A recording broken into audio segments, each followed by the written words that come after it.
Cockroach જનતા party દિલ્હીના જંતર મંતર પર પ્રદર્શન કરી રહી છે. સ્થાપક અભિજીત દિપકે પણ હાજર છે.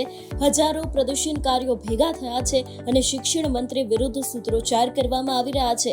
અભિજીત શનિવારે સવારે 7:45 અમેરિકાથી દિલ્હી પહોંચ્યા. તેઓ લગભગ 1 કલાક પછી એરપોર્ટની બહાર આવ્યા હતા.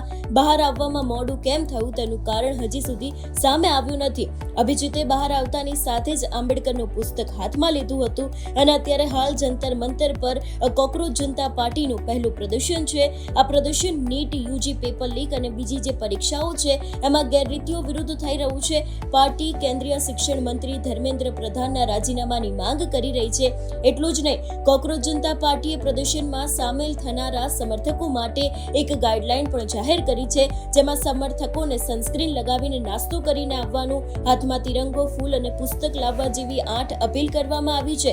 આવો નજર કરીએ આ વિરોધના દ્રશ્ય પર.